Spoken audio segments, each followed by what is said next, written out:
Ahí está. Sí, sí, pero Excelente. ahora se me va la clase a mí, ¿me entendés?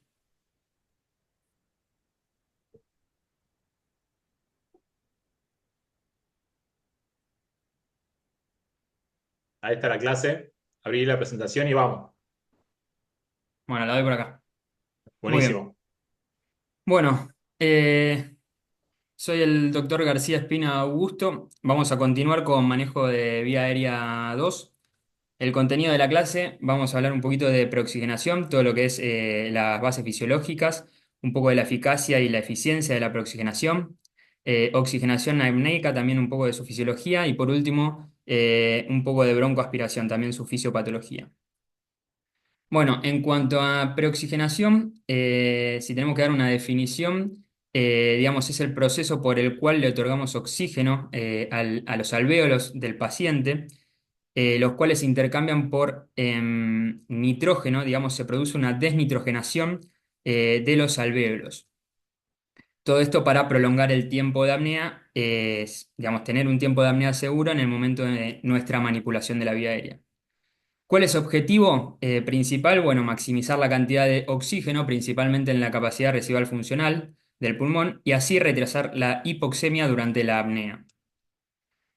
Como vemos en este gráfico, en la segunda curva, vemos cómo aumenta, ¿no?, la variación en el volumen de oxígeno, cómo aumenta en la capacidad residual funcional hacia alrededor de unos de 2000 mililitros. En esta tabla vemos una comparación respirando aire ambiente y respirando oxígeno al 100% y vemos que la gran variación se produce a nivel de la capacidad residual funcional en el pulmón, digamos, en donde nosotros queremos. En otros tejidos, en la sangre, en el plasma, también se producen variaciones, pero no son tan significativas. Bueno, en cuanto a la efectividad de la preoxigenación, digamos, incluye o representa la eficacia y la eficiencia. ¿A qué corresponde la eficacia? Bueno, corresponde a un end-tidal de oxígeno mayor al 90%, digamos, representa. Esta eficacia que incluye, van a incluir el aumento de la fracción alveolar de oxígeno, el aumento de la presión de la presión arterial de oxígeno y, como dije antes, la disminución del nitrógeno. A su vez, la eficiencia corresponde o representa la prolongación del tiempo de apnea, digamos el tiempo hasta que la saturación cae por debajo del 90%. Acá tenemos un gráfico exponencial, reflejamos el tiempo y el end-tidal del gas y vemos, digamos, de forma exponencial cómo aumenta el oxígeno y a su vez disminuye el nitrógeno. Todo, digamos, lo mismo que vengo diciendo. Este gráfico exponencial está, digamos, se rige por una constante de tiempo, que es la relación entre capacidad residual funcional sobre ventilación alveolar, y representa que una constante de tiempo, como vemos acá en el gráfico, digamos, representa que el oxígeno en la capacidad funcional en una constante de tiempo llega alrededor del 63% más o menos. Si vamos a cuatro constantes de tiempo, que más o menos reflejarían los 2 minutos, ya tenemos un oxígeno en la capacidad residual funcional de aproximadamente 98%. De esto sale de que nosotros para la preoxigenación necesitamos más o menos una buena preoxigenación alrededor de 3 a 5 minutos. Augusto, Bueno, disculpa que te interrumpa, pero esto es importantísimo. Ese gráfico que pusiste es clave, porque sí, siempre hay que oxigenar, y aunque sea algo tan crítico que no te dé tiempo, 1 minuto es muchísimo mejor que cero, pero es ridículo lo mejor que es. Entonces, nunca perfecto, pienses que porque algo sea súper urgente, no tiene tiempo de proxigenar. Siempre se proxigena, aunque sea 1 minuto, porque la diferencia entre 0 y 1 minuto es masiva. Le pedís a alguien que te tenga la máscara mientras estás haciendo algo y lo dormís, aunque sea, para darte un ejemplo, una conciencia de cordón, algo que tenés que dormir ya mismo, se le apoya a la máscara durante el mayor tiempo posible porque la diferencia entre nada y 1 minuto es gigantesca. perfecto, buenísimo. Aceptar Higuera, que está en la espera. Para ver, salas de pequeño. Ya me habían dicho ahora se me salió todo.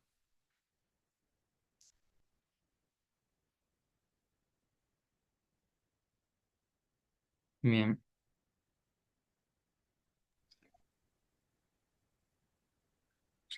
ahí estamos.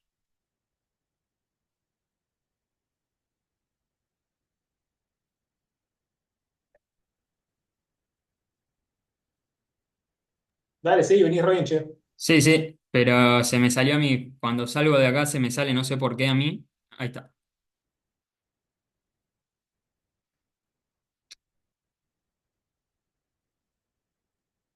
Tengo que dejar de compartir y volverlo a compartir de vuelta, perdón.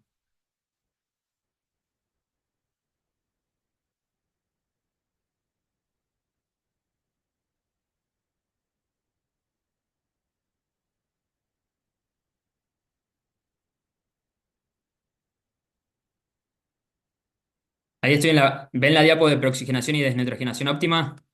Sí, sí, sí, Sí. sí, ¿Y ahora ven un cuadro? sí. Sí, sí, Listo. vení bien, dale, dale. Bien, bueno, dale. Bueno, en cuanto a la preoxigenación y desnitrogenación óptima, digamos, ¿cuándo decimos que tenemos una preoxigenación óptima? Bueno, cuando el entitle de oxígeno es mayor al 90%. ¿A qué refiere esto? Quiere decir que los pulmones tienen más de 2.000 mililitros de oxígeno. A su vez, esto infiere que el nitrógeno, digamos, se produce una desnitrogenación, por ende, refiere que el nitrógeno llega alrededor de un 5%.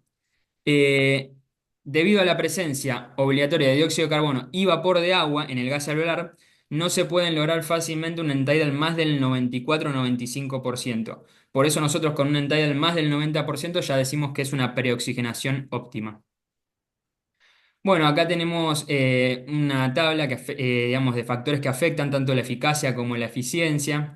Más que nada, así como importante, es a nivel de fuga, cuando, digamos, nosotros, que afectan la eficacia, ¿no? Cuando no hay una buena coaptación de la mascarilla, esto generalmente produce fugas, ya sea también por la anatomía del paciente, si tiene barba, si le falta, digamos, piezas dentarias, etcétera. Todo esto va a afectar la preoxigenación. Bueno, acá tenemos un gráfico en el cual nos compara diferentes escenarios o pacientes. Por ejemplo, como vemos pacientes obesos, un pacientes pediátricos, un paciente moderadamente enfermo y un paciente normal. Comenzando todos de una saturación del 100%, vemos que en el obeso, por ejemplo, eh, el tiempo de saturación es mucho más rápido. ¿A qué se debe? Bueno, generalmente todo este tejido adiposo extra importante que tienen disminuye o hace que disminuya nuestra capacidad residual funcional. Por lo tanto, al tener menos capacidad residual funcional, tenemos menos tiempo de apnea seguro. En el pediátrico, la línea lila o violeta, también, al ser más chicos, pediátricos, la capacidad residual funcional está también disminuida. Y a su vez también en los pediátricos está aumentado el consumo de oxígeno. Por lo tanto, ¿qué pasa? Vamos a preoxigenarlos rápidamente, pero al tener una poca capacidad residual funcional y aumentado el consumo de oxígeno, también el tiempo de apnea seguro es mucho menor. Bueno, en moderadamente enfermo, una persona normal, depende de la patología asociada, ya desde sí puede iniciar con una saturación mucho menor y bueno, también va a estar este tiempo de apnea seguro mucho más disminuida que en una persona normal. En esta tabla, más o menos, tenemos lo mismo que, digamos, lo que estaba representado en el gráfico. Digamos, son las poblaciones de riesgo, pacientes de riesgos, y por todas estas causas en las cuales disminuyen tanto la eficacia como la eficiencia. Bueno, en cuanto a la oxigenación apneica, en sí, la oxigenación apneica no es más que, digamos, la difusión de oxígeno a través de una vía aérea permeable hacia los alvéolos. ¿Qué pasa en la apnea? El paciente cuando está en apnea, digamos, en la mitocondria, igualmente todavía se sigue produciendo dióxido de carbono. Este dióxido de carbono, que es más o menos alrededor de unos 200 mililitros minuto, que se sigue produciendo, se va a alojar el 90% en diferentes en tejidos y solo el 10% va a ir hacia los alvéolos. A su vez, también en la apnea se sigue consumiendo, digamos, hay un consumo de oxígeno que, digamos, es alrededor de unos 250 mililitros. Si combinamos estos dos factores, crea un gradiente de presión negativa de alrededor de unos 230 mililitros minuto, que esto es lo que, digamos, fomenta la oxigenación apneica. Como vemos acá en estas imágenes, en la imagen de la izquierda es lo que más o menos expliqué recién. Un paciente post-preoxigenación, con una preoxigenación correcta, el oxígeno difunde y con una vía permeable, el oxígeno difunde libremente hacia los alvéolos. En cambio, si no tenemos una preoxigenación correcta, el oxígeno va a difundir mucho menos porque no nos tenemos que olvidar que, digamos, va a estar nitrogenado. Entonces, por eso se recomienda una preoxigenación óptima. ¿Cómo es el monitoreo durante la preoxigenación? Bueno, tenemos diferentes monitoreos, tenemos la oximetría de pulso, el entitle de oxígeno mayor al 90%, como lo dije, y el dióxido de carbono transcutáneo. ¿Qué pasa con la oximetría del pulso? Bueno, puede ser medio engañoso. ¿Por qué? Porque yo desde que le apoyo la mascarilla al paciente, en unos 30 segundos me puede dar una oximetría, una saturación del 100%, pero eso no quiere decir que haya una desnitrogenación correcta. Por lo tanto, nosotros lo que más, digamos, fidedigno tenemos es el entitle de oxígeno, que como dije antes, tiene que ser mayor al 90%. Y además tenemos el dióxido de carbono transcutáneo. ¿Cuáles son las complicaciones de la preoxigenación y oxigenación apneica? Bueno, son pocas y se ven compensadas por el beneficio de evitar esta hipoxemia. Yo acá puse cuatro: atelectasia por absorción, toxicidad por oxígeno, insuflación gástrica e hipercapnia en el caso de oxigenación apneica. Obviamente, digamos, en la apnea no ventilamos, por lo tanto, este dióxido de carbono que producimos es el que produce la hipercapnia. El más importante acá, diría, es la telectasia por absorción, porque la toxicidad por oxígeno, digamos, tendría que estar expuesta a muchas horas de oxígeno para que sea tóxico y bueno, la insuflación gástrica es relativo. Bueno, y por último, vamos a hablar un poquito de broncoaspiración.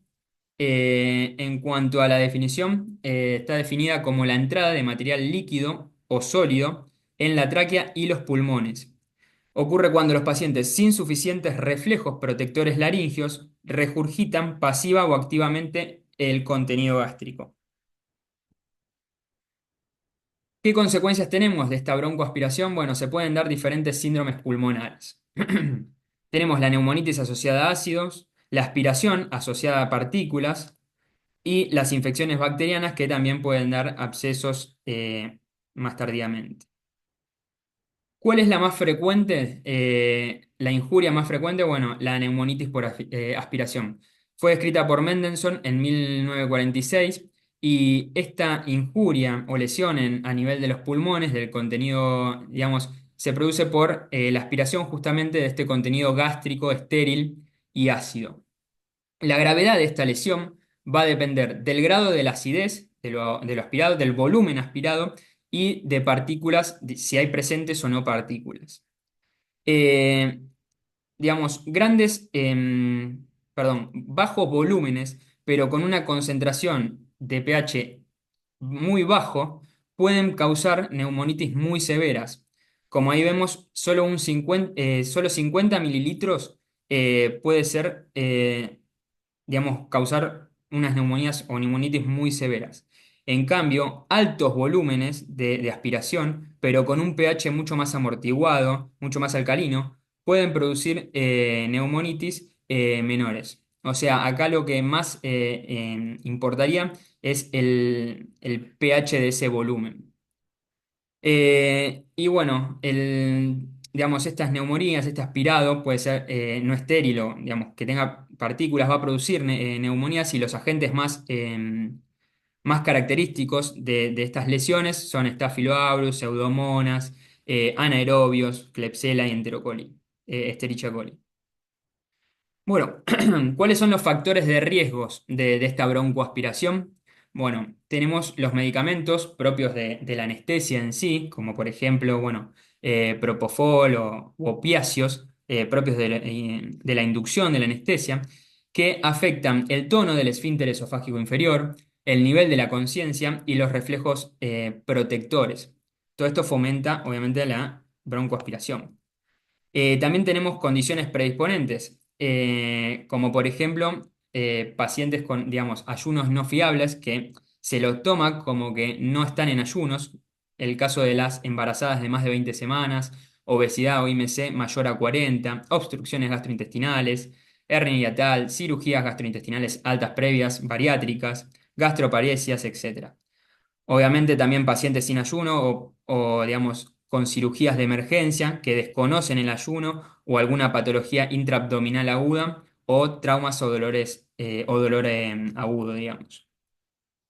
Y otro factor de riesgo, obviamente, es la experiencia del operador de tomar decisiones incorrectas, falta de experiencia o falta de conocimiento del mismo operador. ¿Cómo podemos prevenir esto? Bueno, con el riesgo, digamos, la anamnesis, digamos, lo que es el riesgo preoperatorio. También podemos, obviamente, con el ayuno, el consumo de comidas livianas hasta 6 horas del procedimiento o líquidos hasta 2 horas. Colocaciones de sondas nasogástricas y fármacos como antagonistas H2, inhibidores de la bomba de protones y procinéticos. Estos dos últimos, las sondas y fármacos, son, digamos, preventivos. No está demostrado que realmente prevengan la broncoaspiración. Lo que se hace y hacemos en cuanto a la prevención es la inducción de secuencia rápida, la cual disminuye el tiempo en el que la vía aérea está expuesta, por lo tanto es una de las alternativas que se usa. Entonces, ¿cuál es la clave para minimizar el impacto de la aspiración intraoperatoria? Bueno, la prevención, es prevenirlo. ¿Y cómo prevenimos? Haciendo una correcta anamnesis del paciente, ¿no? Sabiendo si, por ejemplo, tiene enfermedad por reflujo, dismotilidad esofágica, dificultad para tragar, diabetes, distensión abdominal, estenosis esofágica, etc. Todas patologías que la vemos y interrogamos al paciente antes de la cirugía. Bueno, y por último, dejo este cuadro de factores de riesgos pulmonares que me pareció importante, como, digamos, repitiendo o enfatizando en cuanto al ayuno o cirugías de emergencia. Muy bien, eso es todo. Gracias, doctor, muy buena. Buenísimo, boludo, muy clara. Crack, muy buena, Tuto. Gracias. No sé Eh, si quieren debatir hubiera, algo entre hubiera estado nosotros o bueno no. que pongas oxigenación apneica, que algunos de los tipos de oxigenación apneica que hay, al menos que los menciones, Thrive, que es el más usado, hubiera estado bueno, pero no importa, eso de última hacer en otro momento. Bien, No, no perdemos nada, más que ahora que tenemos la CAFO, o sea que podemos hacer oxigenación apneica. Pero bueno, eso en otro momento lo podemos dar, así que no hay drama. Y con respecto a la broncoaspiración, que esto es para todos, tener en cuenta que la broncoaspiración en realidad es una complicación que, si bien creo que es nuestra peor complicación, fuera de no poder intubar a un paciente y no poder ventilarlo, y que es, en los pacientes jóvenes suele tener una evolución benigna, y en los pacientes más adultos suele tener una evolución muy mala, muy tórpida, con alta mortalidad directamente. O sea, saber esto, que en los pacientes mayores de 65 años que se te aspire uno es una absoluta catástrofe, es una desgracia y que no hay mucho para hacer. Si vos tenés un aspirado de contenido contaminado, está indicado hacerle 900 miligramos de clindamicina y no mucho más. No, no hay nada para hacer porque la injuria de la broncoaspiración es un proceso inflamatorio, no es un proceso que tenga nada que ver con la infección en sí, al menos que el contenido esté visualmente contaminado. Es una cagada. Y saber que, si bien es una cosa que es súper rara cuando se toma a las cirugías electivas. En una cirugía electiva que tengas una aspiración es como el mono verde. Pero aumenta mucho cuando empezás a sumarle por otros, como por ejemplo cirugía de guardia, cirugía abdominal, pacientes obesos, pacientes diabéticos, y le empezás a sumar un millón de cosas que hacen que en la guardia, al menos una vez por año o 2 veces por año, tengamos una aspiración en el hospital. Y suelen ser todas, te diría, no me acuerdo si hubo alguna en una cirugía electiva.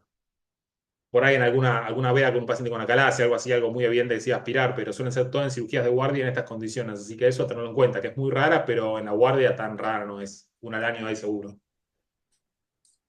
Yo tengo una pregunta. En el caso de tener una broncoaspiración, ¿hay algo que debemos hacer más allá de aspirar el contenido que está en la cavidad? ¿O hay alguna técnica o algo por el estilo o algunos pasos a seguir? No hay nada, bueno. Un rosario. Un rosario, ok. Sí, no, realmente. Lo vas a mandar intubado a terapia al paciente probablemente, a menos que haya sido una aspiración muy, pero muy pequeña que tenga poco impacto. Y tenés que rogar que el paciente tenga un proceso inflamatorio limitado y que evolucione bien. No hay mucho. Ok, Vamos a prevenir. ok. Por eso lo bueno que dio él, este énfasis en prevenir la aspiración, buscar los factores de riesgo, hacer secuencia rápida del paciente indicado y esperar que no se te aspire, porque hay pacientes que aunque hagas secuencia rápida y todo el show, se te van a aspirar igual. Es una realidad. Ok, perfecto.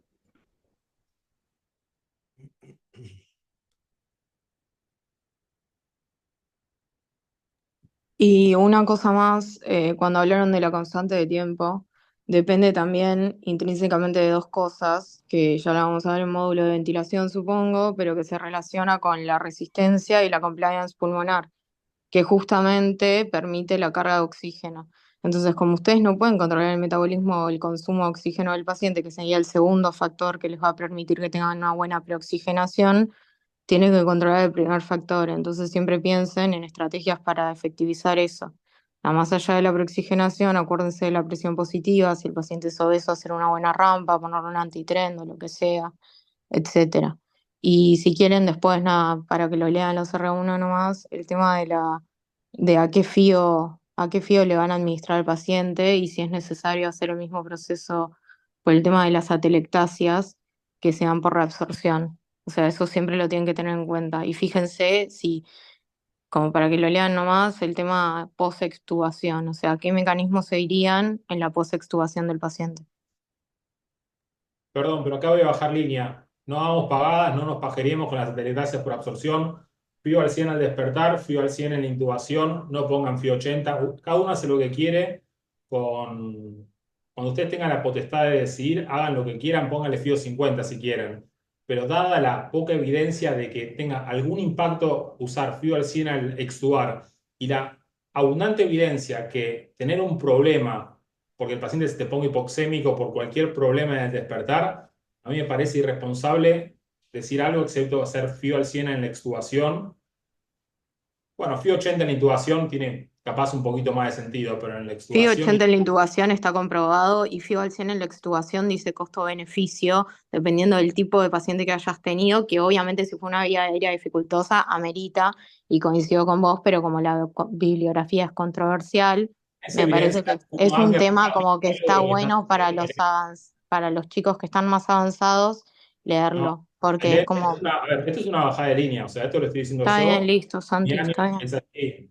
O sea, si vos tenés evidencia 1A que diga lo contrario, te lo acepto. Pero dado que la evidencia que me está diciendo, yo sé que 2B a 2C inclusive, o sea, me lo dijo mi mamá básicamente, mi recomendación es que, en base a la lógica, se van a ahorrar más problemas poniéndole FIO al 100 que cualquier atelectasia por absorción que le puedan hacer. Esto es una cosa que me parece que sale de maduro. Si nos queremos todos hacer la paja con bajarle 20 de FIO y tener 2 minutos menos de apnea, bueno, cada uno sabe lo que hace y cada uno lidiará con las complicaciones propias de tomar una u otra decisión. Esta es mi opinión, mi año se piensa esto. Cuando vos tengas tu año, decí lo que vos quieras. No, tranca, yo porque lo van a leer nomás, no me calienta, tranca. También van a leer lo mismo que digo yo, Ailén, como te digo, es un tema en el cual la evidencia es 2B a 2C. Por consiguiente, es recomendación de experto por lo cual puedes leer una u otra cosa. Acá no hay verdades objetivas. Esto es lo que yo pienso y lo que yo agarro y les transmito este año. El año que viene, el que venga, que diga lo que quiera. A mí me da igual. Esta es mi opinión. Tranca, Santi, es solamente para que sepan que existe en la bibliografía. Fin. Sí, como también, Ailén, no estás entendiendo el punto. El punto es que al existir evidencia controversial y al no haber una verdad absoluta, esto pasa por lo que piensa cada uno. Mi punto de vista es que fui al cine al intubar y al despertar, porque costo-beneficio no perdés nada. Es una realidad. Sobre todo al extubar. Al extubar no me cae ninguna duda que fui al 100, porque hay estudios Dale, que muestran que no hay ninguna diferencia en outcomes de complicaciones pulmonares posoperatorias. No tiene sentido. Al intubar, bueno, hacer lo que vos quieras, qué sé yo. Cada uno sabe lo que hace.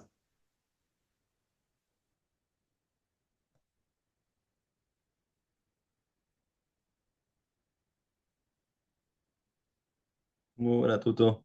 Yo no tengo nada para decir más que lo que dijo Sandro al principio, lo de que nada, si podés en algún momento agregar lo de la oxigenación apneica y los tipos que existen, y más que nada ahora que tenemos la SCAFO y que en ciertos pacientes como obesos mórbidos se nota mucho la diferencia aunque hagas una buena oxigenación, una preoxigenación, desatura muy rápido. Y nada, si tenemos la CAFO a disposición y sabemos que el caso va a ser así, utilizarla porque la tenemos, básicamente. Así que nada, eso. Dale, bárbaro. Muy buena. Gracias. muy buena, Gus.